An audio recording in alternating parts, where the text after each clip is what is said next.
All right, everybody. So I know I said we wouldn't be back until tomorrow, but one thing I did want to start tonight was the ham for my soup. So I am going to be making split pea soup tomorrow, and I wanted to get my ham cooking overnight.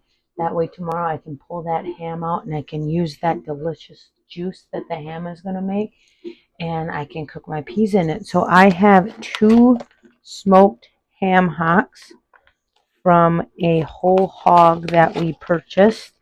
I think it's a couple years back now. It's taken us a couple years to eat it.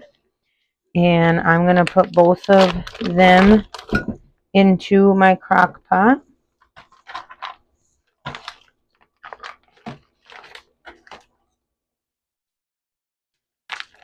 And for this, you can use ham, you can use ham hocks, whatever you prefer. I was going to use ham, but ham hocks were closer to the top of the freezer, so that's what I used.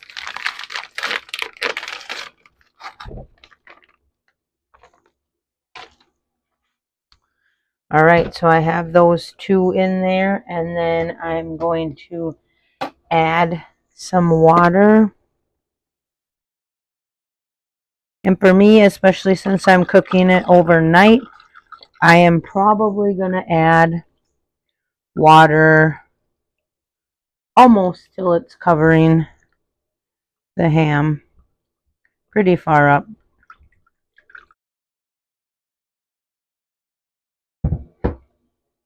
Let me show you what we got. All right, so here's our two ham hocks. We have our water about 3/4 of the way full. I am going to put the lid on. Yes, I am strapping it down, mainly because I have cats in my house. We're going to plug it in.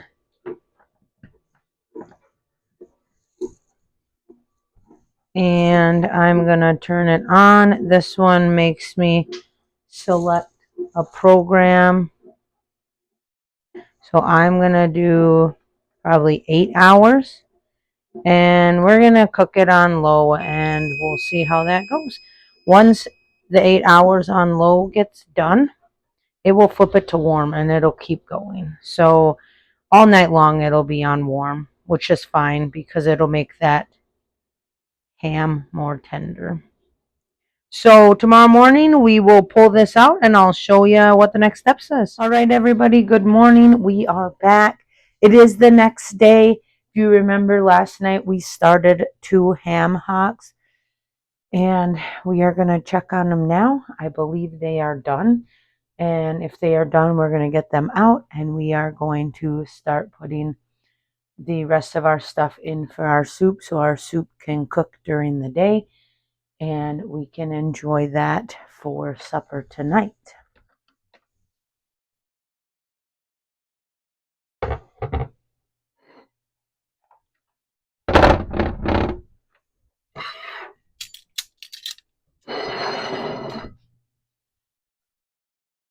So if you see this meat, it is just fall apart tender. It is so tender. Now ham hocks generally have way more fat on them than what a ham is going to have. And so your fat to meat ratio is way different, which is why I did 2, because I knew I wasn't going to have a whole lot of ham, but I wanted some ham for in the soup.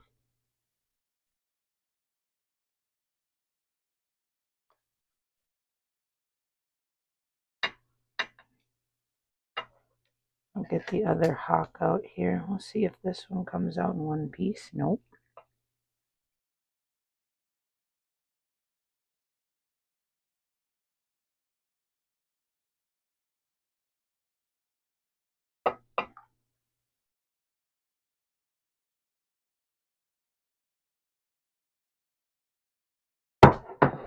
All right, I'll be right back. I need to go get one of my spider scoopers.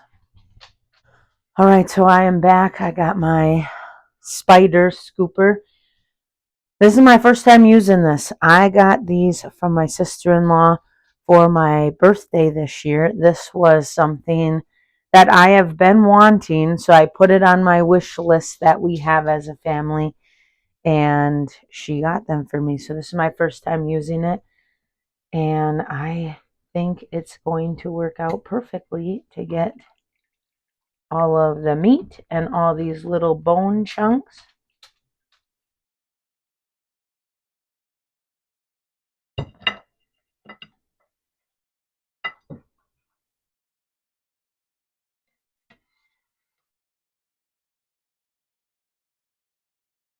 Now, obviously, bones this size. Oh, those are hot. These teeny sizes, I'm not going to do anything with besides throw away. But there are a couple big shank bones in here that I might give to my girls today while we're outside, and it will keep them occupied, and it will keep them from digging holes.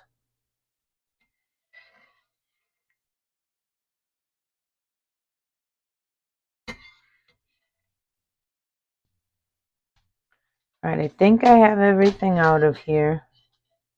The big thing when you're cooking a ham bone is there's a lot of tiny little bones on the hocks when you're using the hocks. So you got to make sure you get all those tiny little bones out.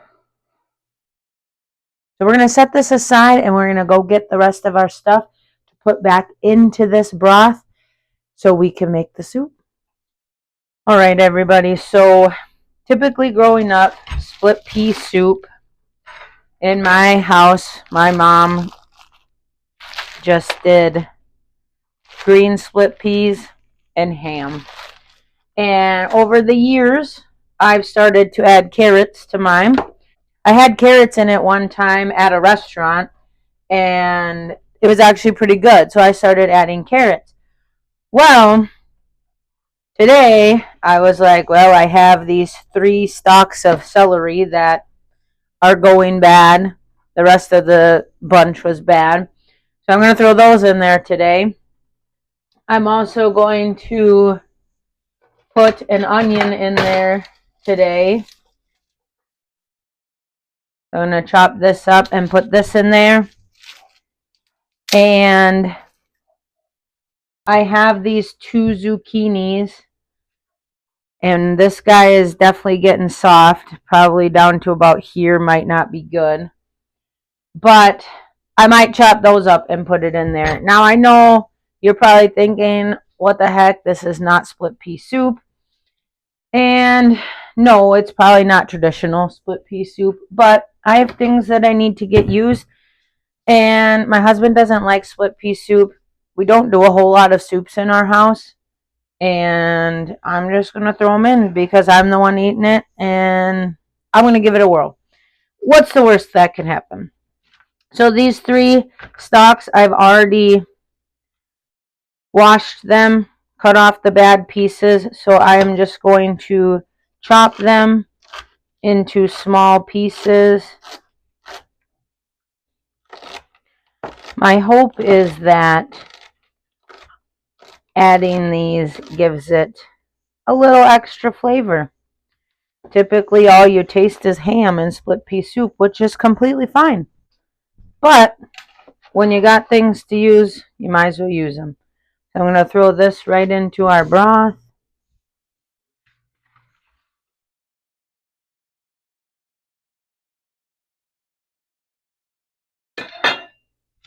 I'm going to cut this onion next.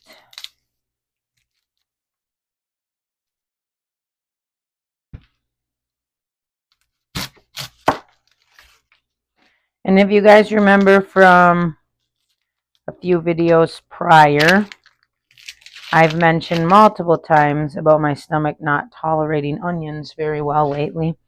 but I've slowly been adding onions back into my diet, and so far so good. So it seems like they're tolerating them good in things now, where before I couldn't. And also I'm starting to tolerate some raw, but in very small quantities. I haven't done anything crazy. I used to be the person that would take a whole pile of raw onions and put it on a burger because I love onion. Not anymore. So I was looking at the temperature, and right now it's 34 degrees. It says it's not supposed to get up to that high temperature of 55 until about noon. So we're probably not going to get out to the garden until the afternoon, which is kind of sucky because I was hoping to get everything picked and processed today. But that's okay. We have tomorrow that we can work with too. Because it's supposed to be nice tomorrow as well. All right, and then for the carrots, I'm going to peel them all. I got my garbage can right here. So I used to be the person that would only get baby carrots or pre-cut carrots. And mainly it was because I don't really like the smell of these big carrots cooking. Well, I didn't growing up. Now it doesn't really bother me so much. So I always just leaned towards the baby carrots or those pre-cut chipped carrots because I felt like when they were cooking, they were not generally a strong smelling carrot. And I remember as a kid, my mom would cook carrots and I'd used to walk around and blow the air out of my nose really fast, and my mom would say, "What are you doing?" And the only thing that I remember ever doing that with was when she was cooking carrots, and I think it was because I didn't like the smell of it. And now I typically buy these big carrots, one, because you get more bang for your buck. The pre-cut and the baby carrots are so much more expensive than these big ones. And number two, these last so much longer. I've had these in my fridge for over a month, and they are still good. They have no deterioration on them. So I tend to take the extra step and just do it myself. But you guys certainly could buy those pre-chipped carrots or no carrots if that's what your preference is. Sorry if you can hear some noise in the background. I have my laundry already started for the day because I have clothes to wash, I have bedding to wash today, and we are going to go out to the ice castle and get all of that bedding as well.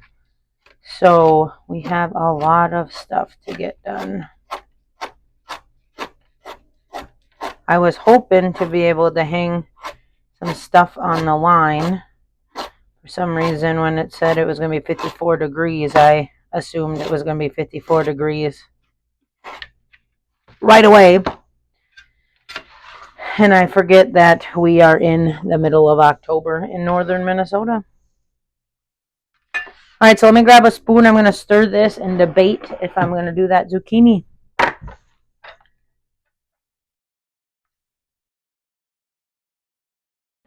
All right, I think for sure I'm going to do at least one zucchini. This one is my worst for wear zucchini, so I'm going to do this one. And he's soft all the way down to here, so I'm just going to cut him there. He looks fine, but I'm not going to risk it.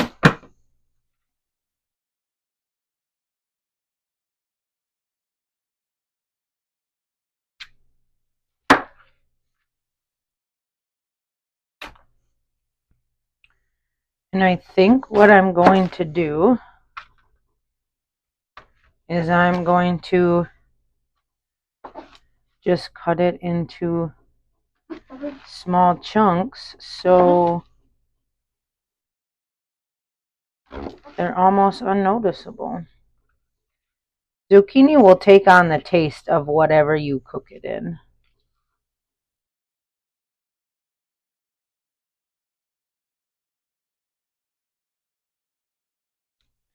Sorry, my whole house is shaking right now from my washer. I've never heard my whole house shake before. So this is already starting to smell delicious.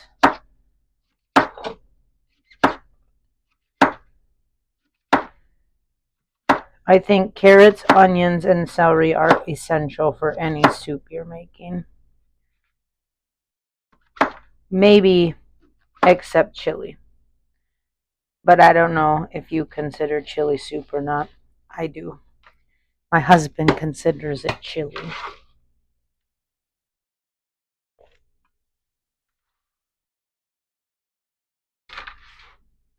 Alright, let me stir that, see what we're looking at. So I may have to add a little more liquid, maybe. I'm not too worried about it right now because the zucchini will give off some liquid. But the peas will absorb most of the liquid. So the last thing we are adding in here is a bag of split peas. So if you read the instructions, it says sort, rinse, and examine to ensure that there's nothing bad in there. I will tell you the truth. I have never sorted, rinsed, or examined a bag of split peas before. I literally, my entire life, have opened the bag and dumped them in. And although that may be stupid, I am going to continue to do it.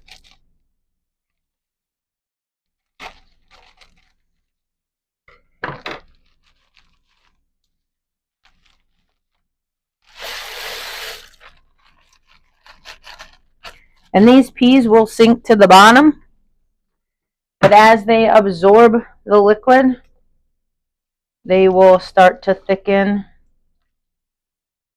into what we all know and love as split pea soup. Alright, so the last step is to get this ham in there. So I'm going to go through. There are some pieces like these bones I'm going to throw straight into my garbage because I'm not going to let my dogs eat those tiny little bones.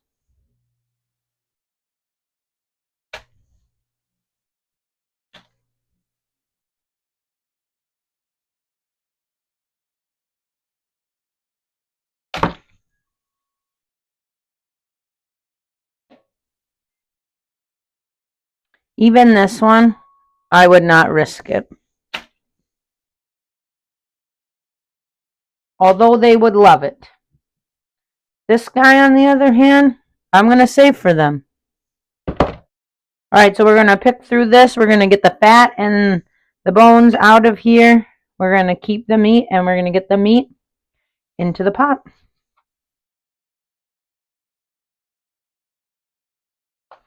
I'm actually just going to throw the fat in here with these big bones, and then I'll get that out later. So if you can see, here's one of the big chunks of meat that we're going to get off of this ham shank. Then here's that other big meaty part, and we'll get most of the fat and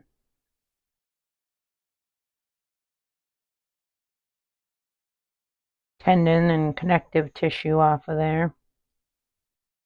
Using the ham shanks for soups is probably the best use for it. because a ham shank's not going to give you a whole lot of meat, so you couldn't have a full meal out of it.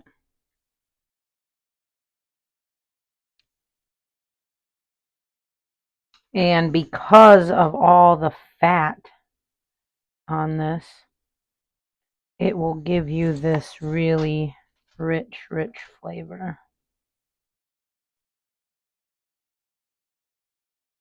So we typically purchase a whole hog at a time. And that's how we get ham shanks. I'm not sure. I've never actually looked because I've never had to. I'm not sure if you can purchase a ham shank from the store or not. Maybe at a meat market. I'm not sure.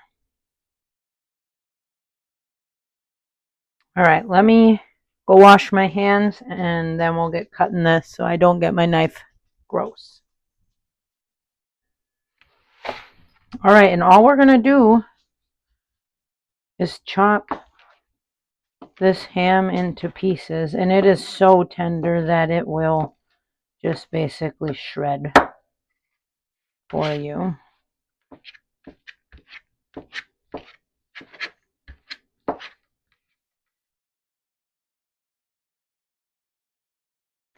And I'm actually going to grab a bowl and put a little bit in a bowl for myself, and I'm going to fry up some eggs because I haven't eaten breakfast yet. And I'm just going to put a little ham with my eggs, and that will be my breakfast, and that will probably take me through until way after lunch. So let me grab a bowl. We'll get some of this set aside for me. Actually, change of plans. I am just going to put it straight into the pan I'm going to cook in. That should be enough. And then the rest of this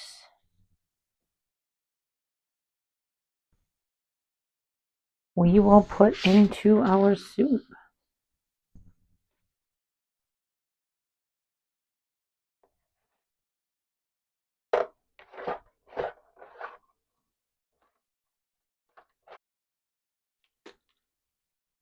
All right, so I'm not going to season this at all. The ham typically is salty enough that no seasoning for salt is needed. We may have to add garlic and pepper later, but I'm going to let this cook down a little bit. I'm going to reprogram my pot onto low.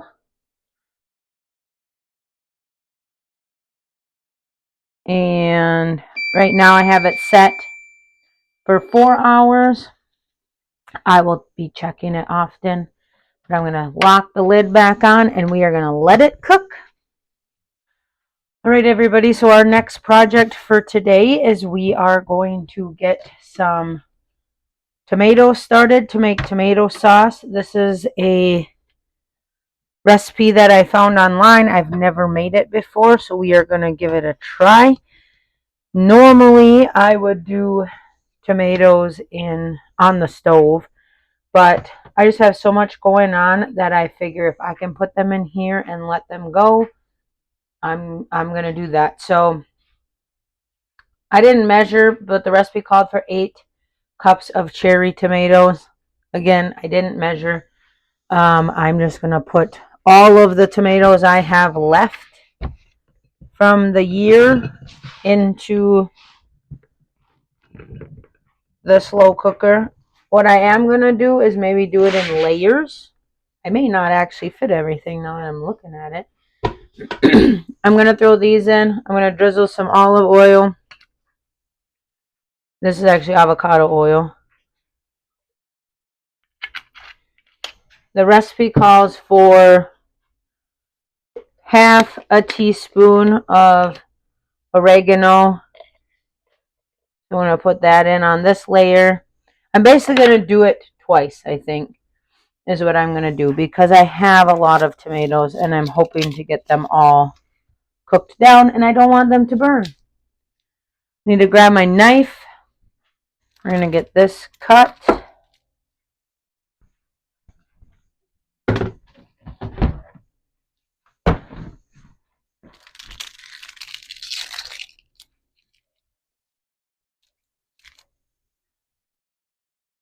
And honestly, I'm just winging it a little bit. I'm just kind of thinking of what would make a good sauce. Typically, we add onions to our tomatoes. Well, I should say we add it to our beef. Let me go rinse this guy off because I dropped it in the garbage. Okay, so I'm just winging it. I'm just thinking about things that we add into our meat as we're making sauce for spaghetti and whatnot. And typically we put onions in our meat and cook that.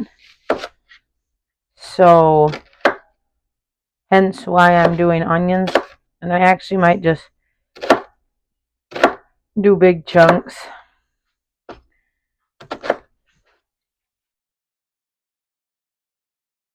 I'm hoping that all my tomatoes fit in here because my big ones are definitely going bad.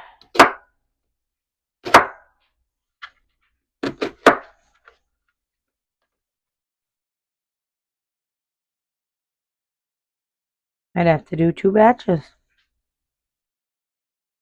And then it does call for garlic. I don't have any fresh garlic, so I'm going to add pre-minced garlic.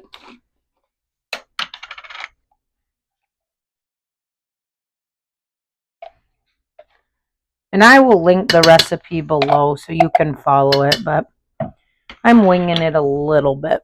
And then the last thing I'm going to do is come over here and I'm going to pick some of this basil. I brought my basil in from outside and it's still growing. This is my first time growing basil, so I'm not really sure how it's going. This one's really tall and bushy. Not bushy, tall. But the bottom of it has hardened, so I'm not sure. I'm just going to pluck some off and we're going to go with it and see what happens. And I'm just going to break it up and throw it in there because I'm going to end up blending everything anyways.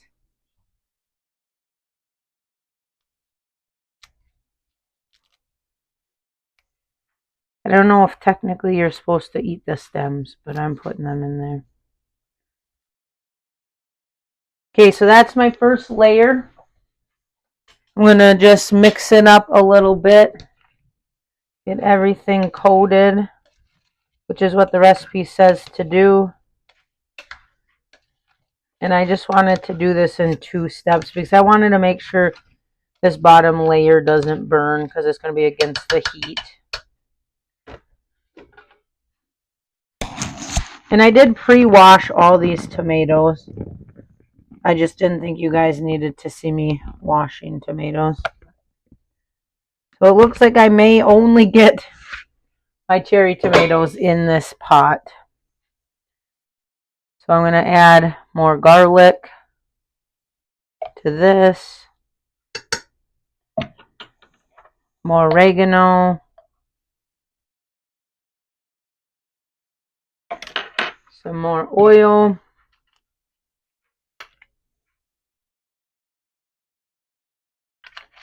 And I'm going to go grab a little bit more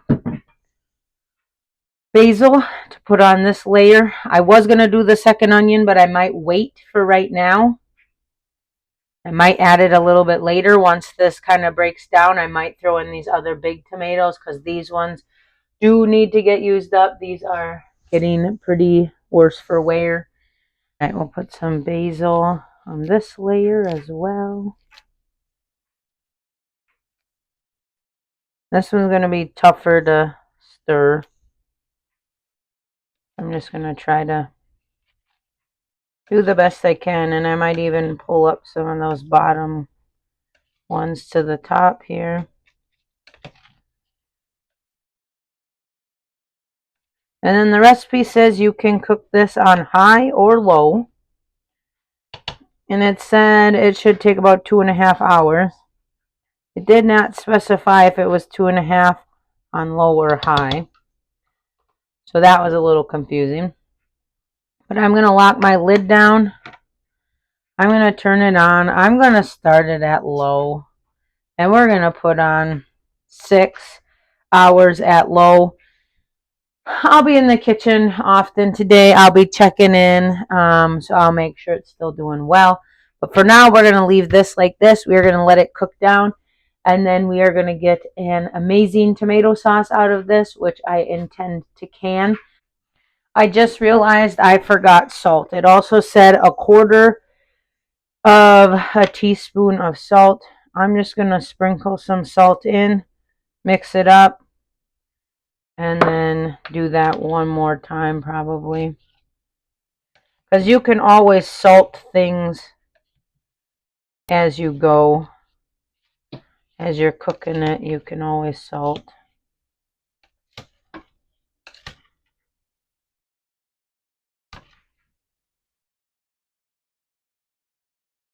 And then I'll just add a little bit more.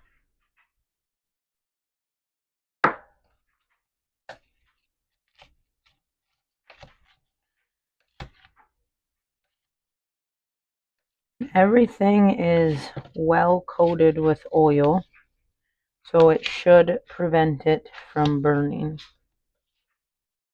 And right now it's about 10 o'clock. My goal is to be out in the garden around noon. That's when it should be the warmest.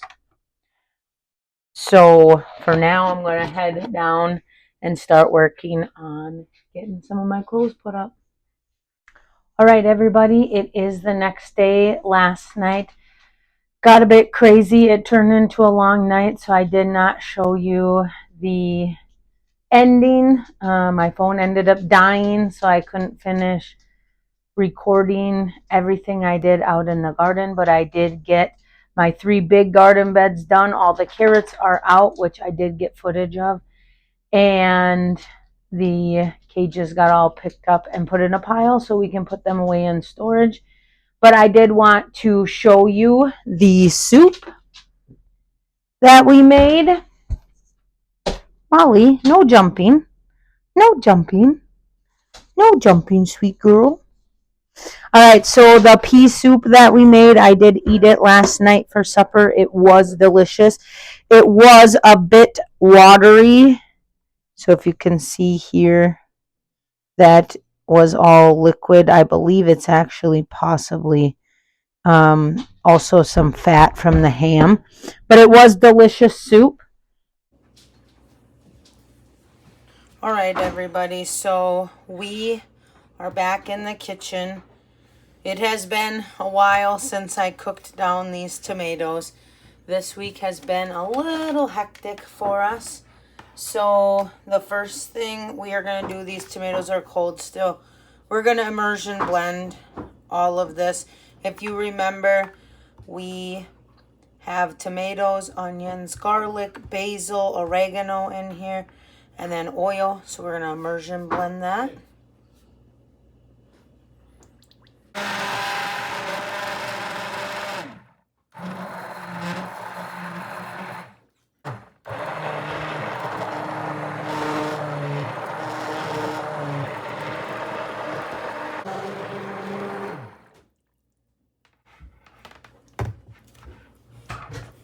Alright, so let's grab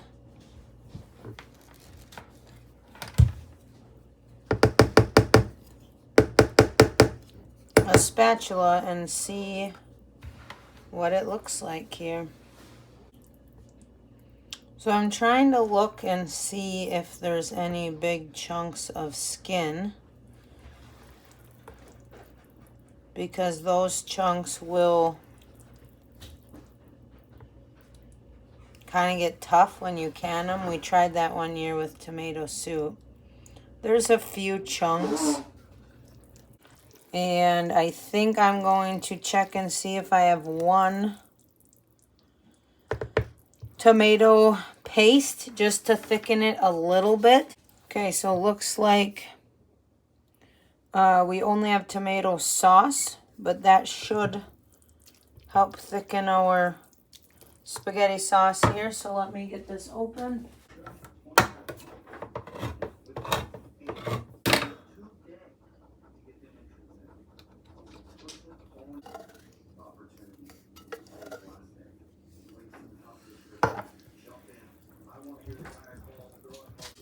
Alright, so what I'm going to do is get this on to the stove and heat it up. So when we get it in our jars, it is already warm.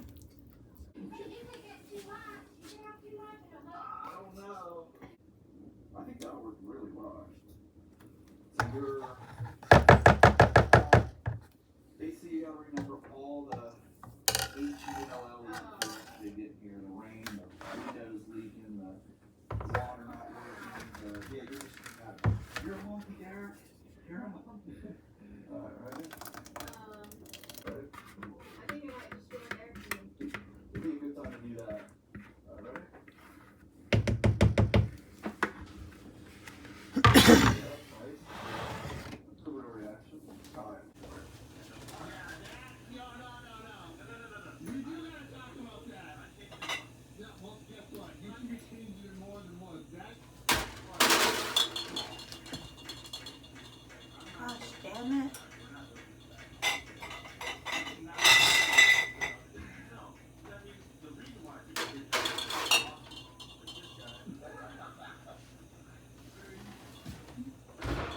All right, everyone, so our sauce is warming up. Our jars are in the oven, and we are going to fill our canner. I'm going to do just the old-fashioned hot water bath canner for this one, simply because I can fit 7 in here. My electric canner, I can only fit 5. So I want to make sure that I maximize my space. So if you have never canned before, this is what a hot water bath canner looks like. It is basically a giant pot. If you look inside of it right here, you will see that there is a metal rack in there. Now typically, I'm going to try to balance this and do one hand. Typically this rack comes out. Mine does not, because my canner is old. I got it from an auction. Well, I actually got it from my dad, who bought it from an auction. And I'm pretty sure the basket that came with this canner is not the basket that actually goes with this canner. So I shoved the basket in there one year, and it's been stuck there ever since. So when I'm filling, I fill my water up till it gets to the bottom of my rack. And that's the point that I know it's full enough. So I'm going to fill this up, and then we are going to take it outside and get it started heating on the propane burner. Girls, stay.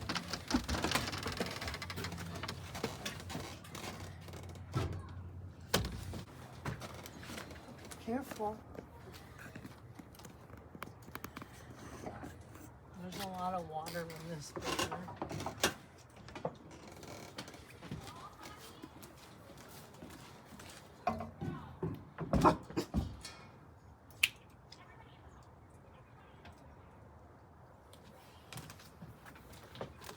Also, did you know? Start this first. No, I put this on first so I don't blow my eye. So you can't see? No, you want to know? There's a little hole I here. figured out this little hole right here. You put that in. Must have not turned on the valve.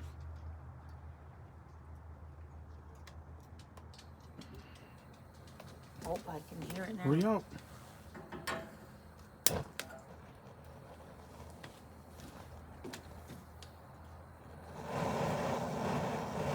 Is that hot enough?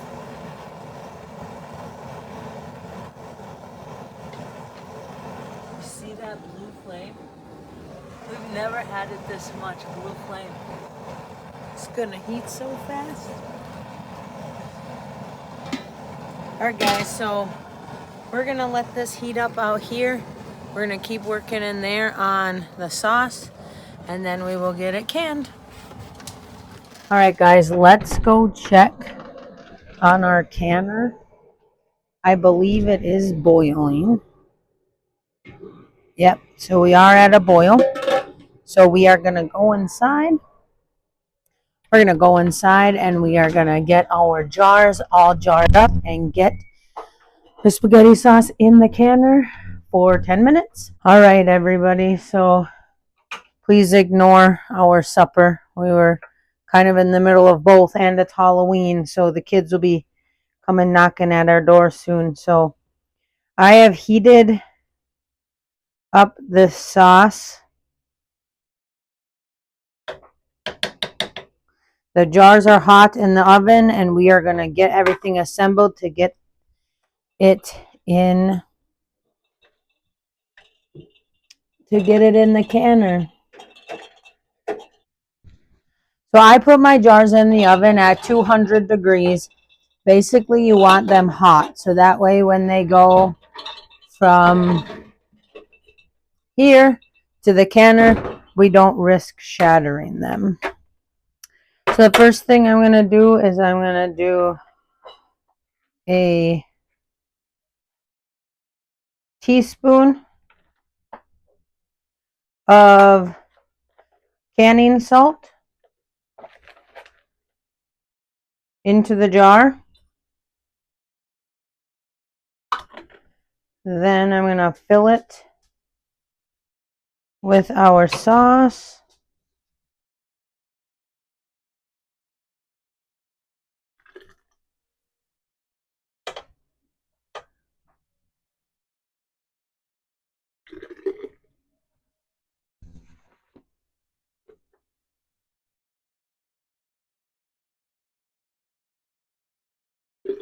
I'm trying not to dribble, but I'm clearly making a mess.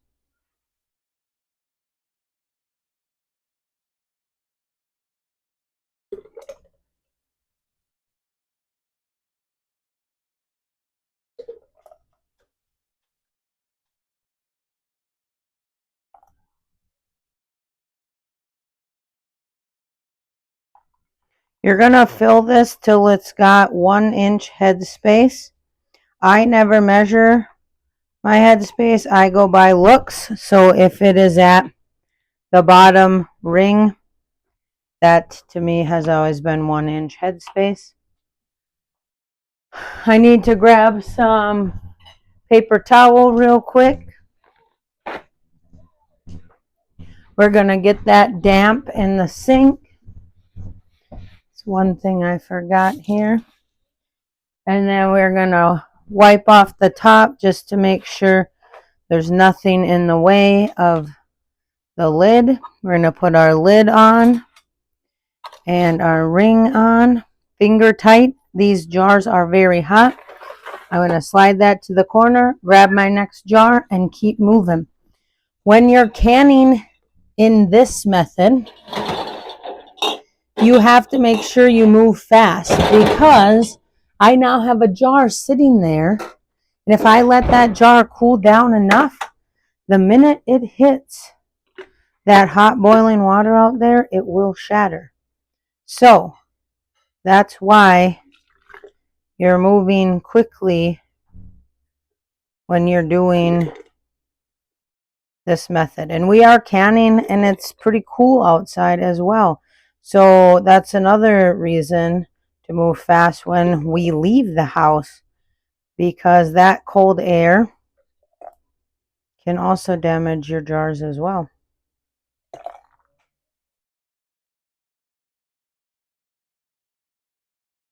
Typically you would also debubble, but I never debubble with sauce because it pretty much debubbles itself from my experience. So I don't ever worry about debubbling. Some people are very adamant about debubbling. You certainly can debubble. I just typically don't with sauce. I will debubble with vegetables, salsas, anything that can trap bubbles in. But I typically don't with sauce or jellies, actually, usually.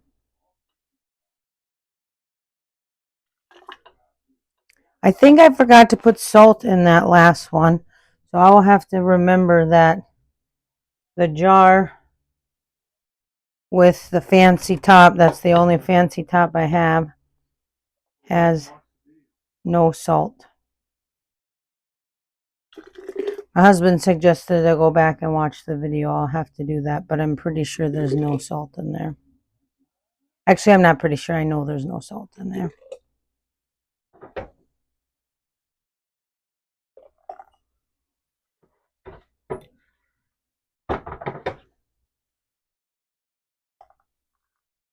All right, so we are not going to have enough for another full quart. So what's left in this pot, we will save and eat. I'm actually going to bother my husband and ask him if he will be my camera person for me while we take these out to the water bath.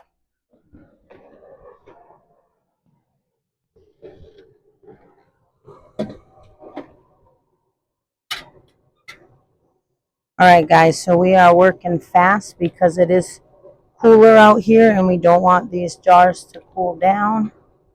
We did end up with 5. Oh, that square one's not going to fit in the center there. 5 jars. So we are going to put them in. We're going to get the lid on. Lid. There we go. And then we're going to set the timer for 10 minutes. Hey Siri, set a timer for 10 minutes. Timer's rolling. All right, everybody. So the timer just went off. We're going to go out. Girls, stay. The dogs are hypersensitive tonight because of the trick-or-treaters. Girls, stay. So this is our only batch that we're doing tonight. If this wasn't, we would keep this running. But I'm just going to close the propane and turn it down right away. I'm going to pull our jars out.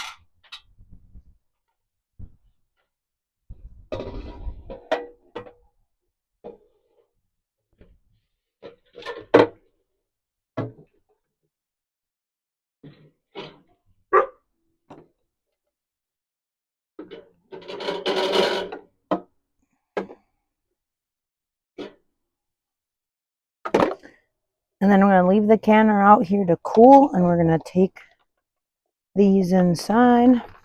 Come on, girls. Come on, Molly. Come on, Molly.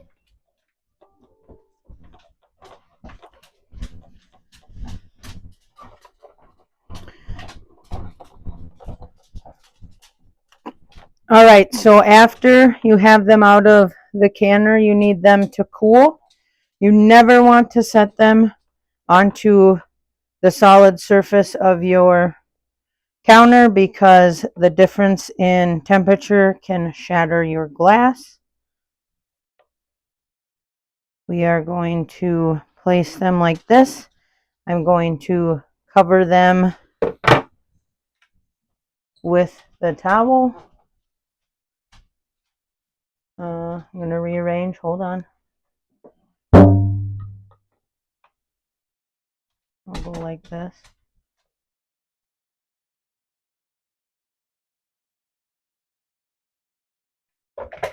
We'll cover them with the towel.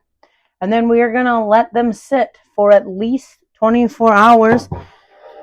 and hopefully they will all seal for us. And that is how easy it is to make spaghetti sauce.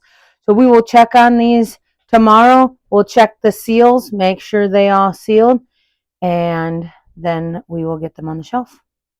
All right, everybody. So it is the next day. Let's check on our spaghetti sauce that we made.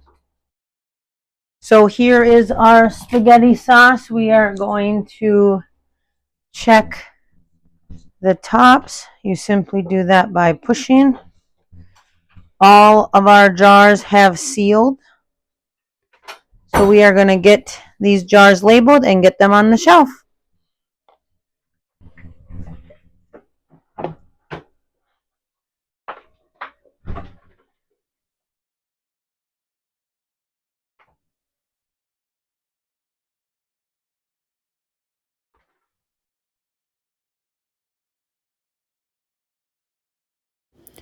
While I finish labeling these jars here, I just wanted to take the time to thank everybody for watching my video and supporting my channel. Hopefully you have learned something from this video and you really enjoyed it. If you did, please push the thumbs up button, subscribe to my channel, and share this with your friends and family. And hopefully we can continue to grow as a channel here at A Person's Haven. While you wait for my next upload, I will put some videos here on the side for you to enjoy. And until next time, everybody, I hope you have a good day.